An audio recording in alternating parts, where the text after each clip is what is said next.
Ang Iron Dome ng Israel ang isa sa pinaka-nakakaintriga na air defense system na na-develop sa buong kasaysayan.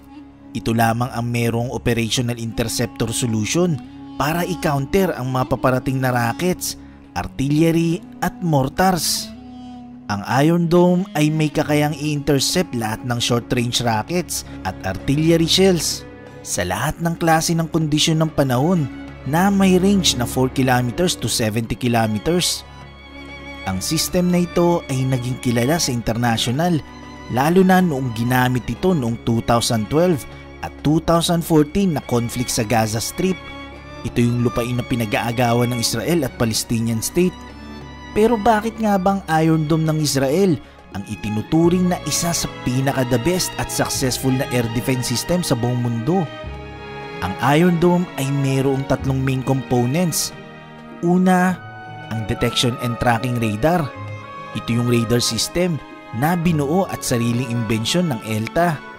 Ang ELTA ay Israeli Defense Company at subsidiary ng Israel Aerospace Industries in coordination with the IDF o Israeli Defense Forces. Pangalawa sa components ng Iron Dome ay ang battle management and weapon control. Ito naman ang control center na binuo para sa Rafael Empress System. Ang Rafael Empress System ay Israeli software company.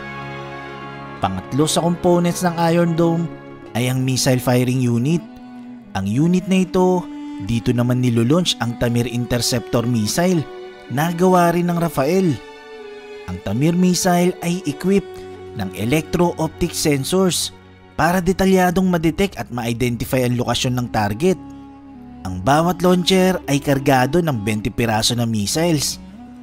Ang tatlong components na ito ay nakadisperse sa magkakaibang lokasyon at konektado ito via secured wireless connection. So paano ito nagwo-work? Kapag ang radar na detect ang paparating na missile ng kalaban, ang information ay ipapasa sa processing unit ng control center at sa pamamagitan ng algorithm, mabilis na ide-detect nito ang sukat ng layo ng missile. Kung ang paparating na missile ay patungo sa mataong lugar o sa isang strategic location, dito na maglo-launch ang missile firing unit para i-intercept ito sa ere. Ang system ng Iron Dome ay pwedeng i-set up sa iba't ibang lokasyon. Ayon sa report, ang bawat Iron Dome system ay may kakayang maprotektahan ang urban area na may sukat na 15,000 na hektarya. Sa ngayon, ang Israel ay protektado ng 10 Iron Dome na nagsisilbing shield sa mga infrastruktura at mamamayan ng Israel. Noong 2012, 5 Iron Dome systems ang dineploy ng Israel sa conflict sa Gaza Strip.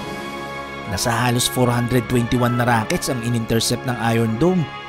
Sabi ng mga eksperto, ang technology na ito ay game changer dahil may katapat na ang mga rockets. Noong 2014 naman, 9 na Iron Dome system ang dineploy ng Israel sa Gaza Strip pa rin. 700 na pinagsamang rockets at mortar shells ang in-intercept ng Iron Dome. Ang US Army ay gustong bumili ng 2 batteries ng Iron Dome defense system ng Israel.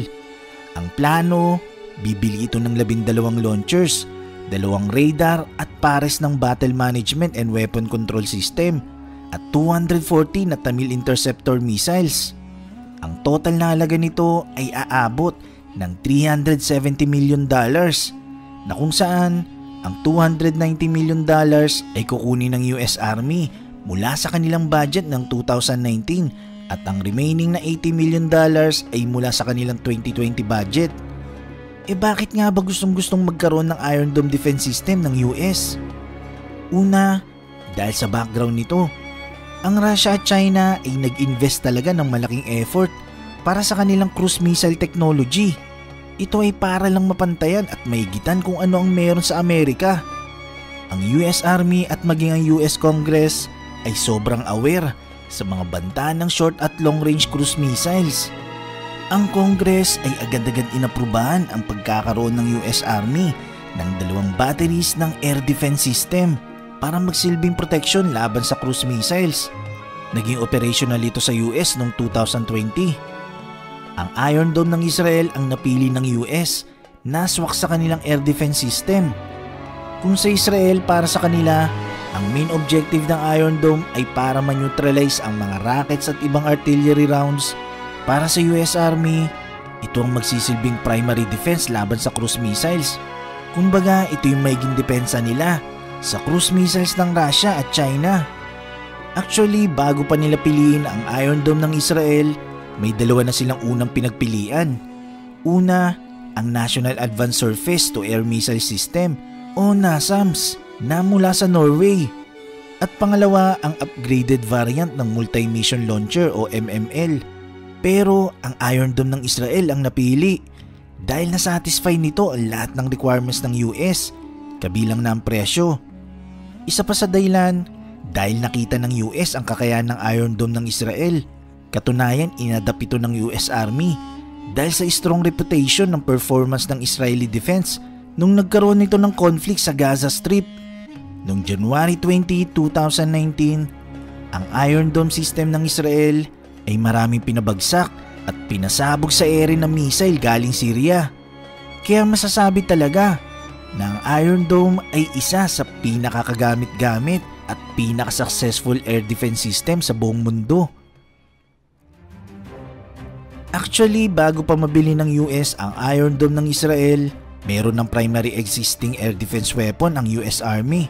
Ito yung tinatawag nilang Patriot Surface to Air Missile System. Kaso ang presyo ng interceptor missiles nito ay medyo mahal. Nasa $2 million kada isa. Kaya isa ito sa dahilan kaya pinili nila ang Iron Dome ng Israel. Dahil bukod sa quality nito, mura pa. Ang Tamir interceptor missile ng Iron Dome nagkakalaga lang ng $100,000 kada isa. Ang layo talaga ng diferensya kumpara mo sa $2 million na missile ng Patriot system. Ang kailangan ng US Army dun sa makakamura sila. Para syempre, mas maraming interceptor silang madedeploy sa oras ng digmaan. Nagustuhan mo ba ang kwentong ito? I-click na ang like button at i-share ang video na to. Mag-iwan lang ng komento para sa inyong mga saloobin. Maraming salamat. Hanggang sa muli.